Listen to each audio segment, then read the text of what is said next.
네, 안녕하세요. 이번 영상에는 저번에 시간에 제가 약속드렸다시피 여러 가지 이제 단과대학교 전반적으로 이제 합격하는 학생들의 숫자 그거를 이제 수치화시키고 특히 이제 마지막 부분 합격한 학생 중에서 몇 명의 학생들이 들어가나 이 일부는 굉장히 큽니다. 뭐 여러 가지 이유가 있겠지만 학교의 학생들의 선호도 근데 이 통계를 바탕으로 얼리에 대한 중요성이 생겨나는 거예요.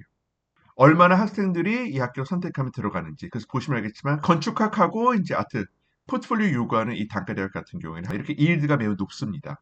그러면 이 통계가 시사하는 바가 뭐냐? 이일드가 높으면 높을수록 얼리에서 학생들이 많이 지원한다는 거예요.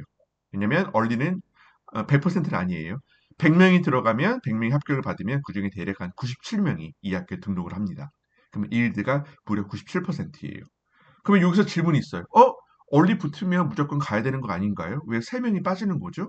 그 이유가 보통 이제 그 얼리라는 제도를 이제 말씀드리면 부모님이 많이 생각하시는 게 뭔가 이제 법적으로 이 학교에 붙으면 꼭 가야 된다는 법적인 그런 커미트먼트가 있어야 되는 거. 이제 리걸 아브리게이션이 있다고 생각하는데 현실은 그렇지는 않아요. 그냥 개인적인 팩트예요. 학교하고 학생, 네. 또는 이제 학교 학생 중간에 있는 그 브로커 역할을 하는 사람이 고등학교 카운슬러입니다. 그래서 고등학교 카운슬러의 이제 블레싱 또는 이제 그 보호를 받으면서 이 미국 대학교 붙으면 저는 가겠습니다. 이렇게 선약을 하는 거예요. 예. 하지만 법적인 제재는 전혀 없기 때문에 뭐 재정적인 부분 미국 대학 가려고 그랬는데 갑자기 옥스포드에서 오래요. 그래서 이런 여러 가지 이제 예측할 수 없는 복합적인 상황 때문에 얼리 붙고도 이제 안 가는 경우가 있습니다. 거기에 이제 Arts and Science 같은 경우는 합격률이 2대 굉장히 낮죠. 그러면 이제 이 같은 경우에는 우리가 흔히 알고 있는 레귤러에서 좀 더 학생들이 많이 뽑는다는 부분이고요. 이 부분도 역시 이제 학생이 높은데 얼리도 있지만 한편으로는 이제 이 부분 같은 경우 정확한 통계는 없지만 데모그래픽 보면 뉴욕에 있는 살고 있는 학생들 위주로 많이 뽑을 거예요.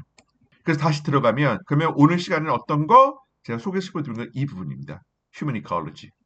바로 곧바로 이 전공에 대해서 설명하도록 할게요. 그래서 이제 휴먼 이컬리지 들어오면 전공들이 매력적인 게 너무 많아요. 재밌는 거. 첫 번째가 디자인. 이거에 대해서 좀 더 시간을 갖도록 할게요. 두 번째가 패션 디자인. 여학생들이 충분히 좋아해볼 만한 그런 이제 전공이죠. 코넬이 무슨 미대나 디자인 학교도 아닌데 이런 게 있어요.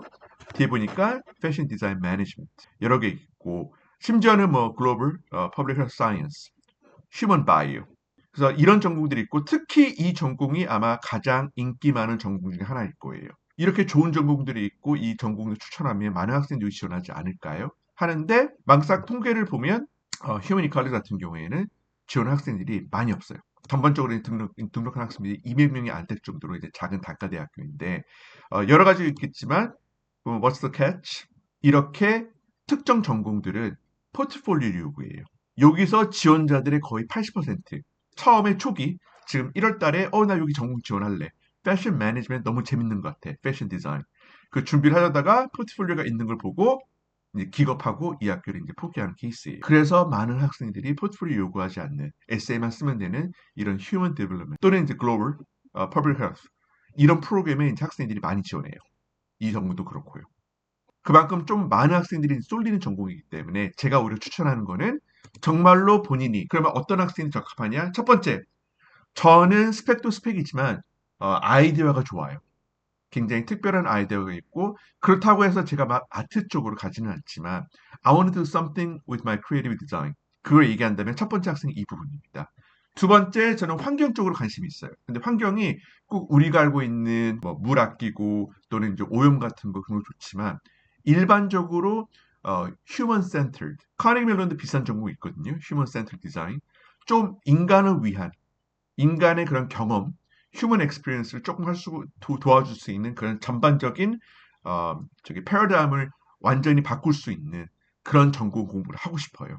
그러면 제가 추천드리는 전공이 이 디자인입니다. 그리고 이 전공을 지원하려면 여름 때 이걸 준비를 해야 돼요. 디자인 인바이러먼트 어나리시스 챌린지예요.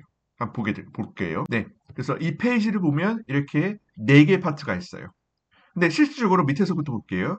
레즈메 같은 경우는 모든 이제 아트 학생들이 디자인 아트 학생들이 지원하는 아트 레즈메. 구체적으로 이게 스페시픽하게 아트 레즈메 요구하는 거 아니고 그냥 너가 가지고 있는 일반적인 활동. 어, 그거 만약에 코넬 대학교 너 원서스 제출했잖아? 그거 똑같은 거 제출하면 돼. 그러니까 전반적인 레주메이고. 그래서 이거는 딱히 변수가 없을 겁니다. 또 중요한 부분이 you may submit maximum of 2 pages of resume. 간혹 학생들이 활동이 많은데 불구하고 억지로 레주메이를 한 장으로 줄인 경우 많아요. 그리고 그 레주메 한 장을 준비할 때 여백이나 마진을 굉장히 미세하게 줄여요. 왜냐면 모든 정보를 한 장에 채워야 되기 때문에. 근데 그렇게 할 필요 없이 일반적인 규칙은 만약에 너가 이제 regular decision, 정시에 지원하면 2장까지는 괜찮다. 그래서 만약에 본인이 정시에 지원한다면 2장까지는 오케이. 그러면 얼리는요?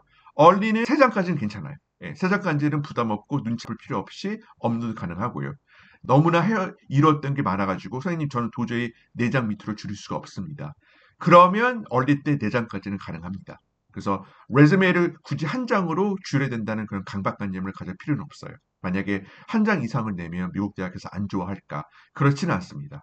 그리고 이제 두 번째 같은 경우가 우리가 흔히 알고 있는 R portfolio. 근데 많은 대학교 요구하는 10개에서 15개, 10개에서 20개가 아닌 겨우 3개예요. 3개에서 5개. 그리고 항상 R portfolio는 그렇게 요구를 해요. 다양한 거. 우리가 꼭 집어서 뭘 요구하라는, 물론 architecture 프로그램은 조금 꼭꼭 집어보는 부분이 있는데 거기에 비해서 이제 R portfolio는 굉장히 그 자유로운 거, 자유로운 선택을 학생들한테 줍니다. 그래서 아예 친절히 나와 있어요. Range from drawing, painting. 네. 그래서 이거는 딱히 어렵지 않을 거예요. 여름방학 때 준비하면 충분히 가능하고. 그러면 어떤 게 어렵냐? 보드 1입니다. 그래서 보드 1 같은 경우에는 이게 뭐예요? 읽더라도 개념이 안 와요. 그러면 이게 이 부분이에요. 첫 번째, identify a problem. 이것은 챌린지한 단어가 있는데 제가 봤을 때 조금 이해를 도모하기 위해서 problem 좀 나을 거예요. 그래서 첫 번째가 간단히 설명드리면 윌체어 생각하면 됩니다. 드로잉을 설명드릴게요. 보통 이제 계단이 이렇게 있으면 윌체어는 이렇게 동그라미에서 가잖아요. 밑에.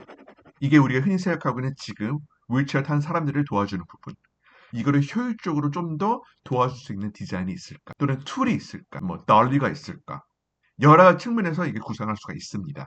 코넬 휴먼 이컬러지 인바이러먼트 부분이 그런 부분을 언급하는 본인이 생각하는. 근데 그걸 단지 말로 써내는 게 포맷이에요. 커믹북처럼 5패널 스토리보드를 만들어야 됩니다. 즉 커뮤니케이션 툴이죠. 그림을 그려가지고 비주얼적인 시각적인 자료를 제공해가지고 우리가 한눈에 그걸 명쾌하게 볼 수 있도록 만들어라. 이게 가장 힘들어요. 그리고 처음에 시작했을 때 이걸 바탕으로 이제 시작을 했는데 너무나 힘들어가지고 여름방학 때 중간에 포기한 학생 많이 있습니다. 그러면 이거는 오케이. 제가 봤을 때는 뭐 할 것 같아요.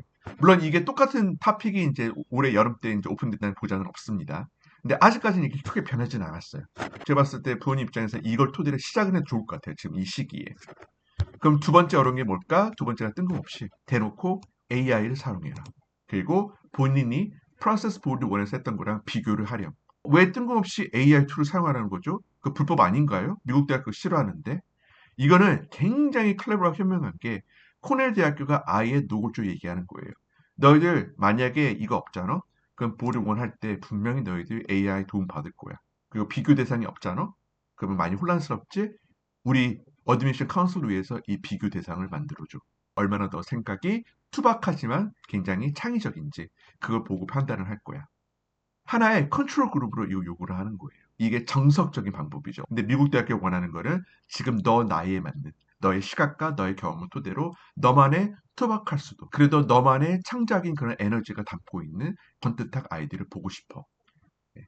그거를 요구하는 게 휴먼 이컬러지. 특히 디자인 인바이러먼트 어널리시스 이 전공에 대한 핵심입니다.